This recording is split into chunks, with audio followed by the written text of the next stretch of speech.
श्रोता प्रेमियों, मैं राम सागर शास्त्री आप लोगों के समक्ष रखने जा रहा हूं एक प्रसंग, नारद विवाह। देखिए, एक बार महाराज संजय का सुंदर दरबार लगा हुआ था। दरबार में सभी सूर सरदार आनंद से बैठे हुए थे। संजय की एक सुंदर पुत्री थी जिसका नाम दमयंती था। जिस समय उसकी सुंदरता की चर्चा देवर्षि नारद के कानों में पड़ी, उन्होंने मृत्युलोक को प्रस्थान कर दिया कि फैला तीनों लोक में उस छवि का गुणगान। नारद मुनि ने कर दिया मृत्युलोक प्रस्थान। जब देवर्षि नारद मृत्युलोक जाने लगे, उसी समय उनके मामा पर्वत मुनि आ गए। उन्होंने कहा, नारद, मैं भी तुम्हारे साथ चलूंगा। नारद ने कहा, ठीक है, चलो।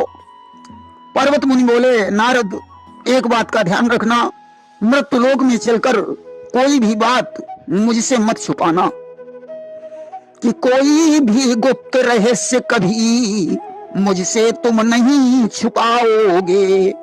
धोखे से ऐसा कर बैठे तो सजा पाप की पाओगे।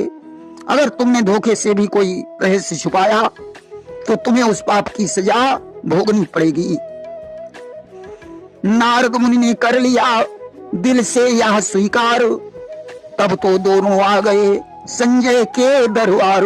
नारद मुनि ने पर्वत मुनि की बात को स्वीकार कर लिया। आज तो दोनों लोग महाराज संजय के दरबार में पहुंचे।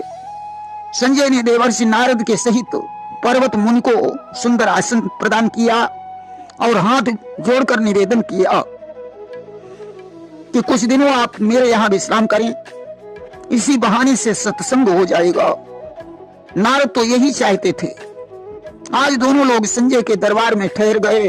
अब तो देवर्षि नारद की वीणा पर दमयंती मोहित हो गई। उसने नारद से कहा कि बोली वीणा नाथ की रही मेरे मन भाई, हे मुनिवर करके कृपा दो मुझको सिखलाए।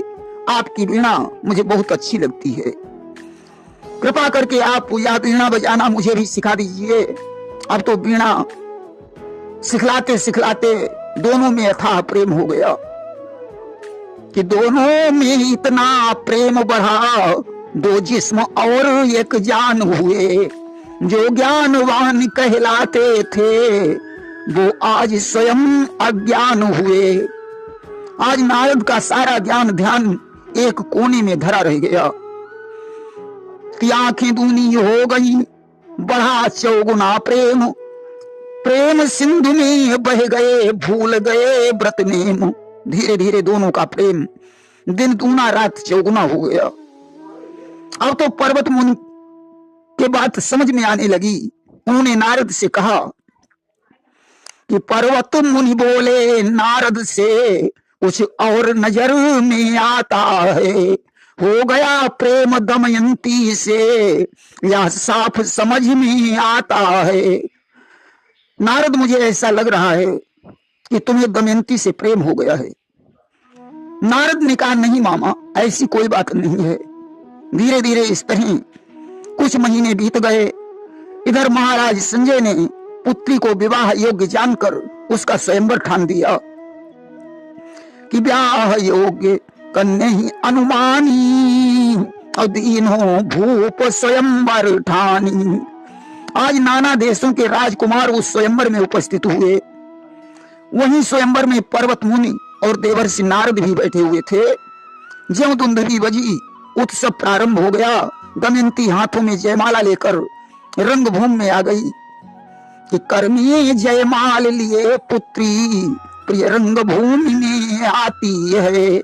मनहरणी बाकी चितवन से भूपों का चित्त चुराती है। आज उसकी छवि को देखकर सभी राजकुमार मंत्रमुग्ध हो गए। मन ही मन देवी देवताओं को मनाने लगे, हे विधाता, ऐसा कुछ हो जाए कि दमयंती मेरे गले में ही जयमाला डाल दे।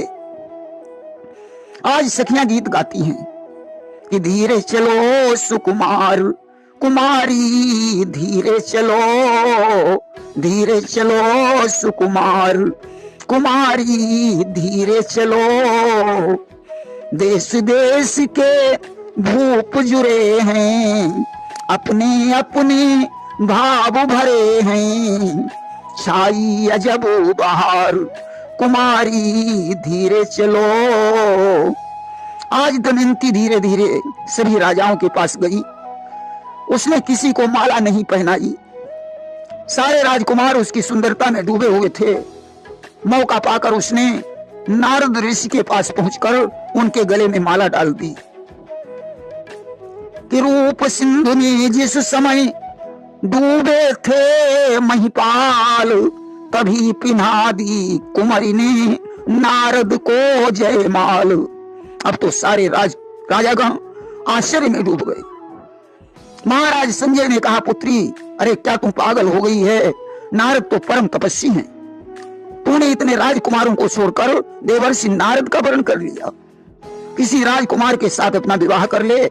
दमयंती ने कहा, नहीं पिताजी, पतिव्रता स्त्री एक ही बार अपने पति का चुनाव करती है। अब तो मेरे पति नारद ही हैं।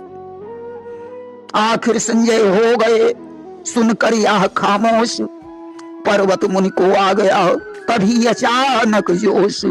संजय तो शांत हो गए, परंतु पर्वत मुनि से नहीं रहा गया। आज उन्होंने कमंडल से जल लिया और देवर्षि नारद को श्राप दे दिया कि भेद छुपाई कियो तुम पापा, और वानर हो हमारे ही सापा। हे नारद, तुमने मुझसे भेद छुपाकर बड़ा पाप किया है, इसलिए मैं तुम्हें श्राप देता हूं कि तुम बंदर हो जाओ। अब तो देवर्षि नारद बंदर बन गए। संजय ने कहा, पुत्री, अब भी मान जाओ, अपना दूसरा वर चुन लो। कि राजा ने फिर से कहा, अब भी जाओ मान, ढूंढो कोई और वर हो जिससे कल्याण। दमयंती ने कहा, पिताजी, प्रेम सूरत देखकर नहीं किया जा सकता, प्रेम में गुणों की जरूरत होती है।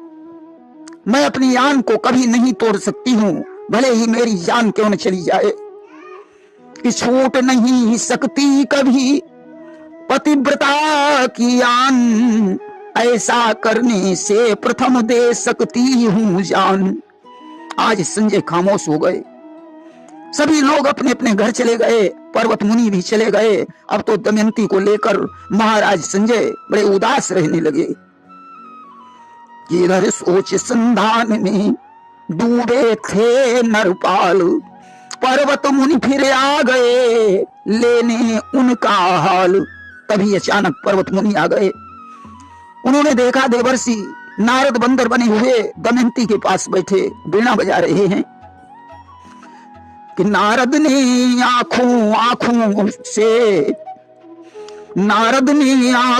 आंखों से पर्वत से दुख बयान किया। क्या नारद की अभिलाषा है, पर्वत मुनि ने यह जान लिया।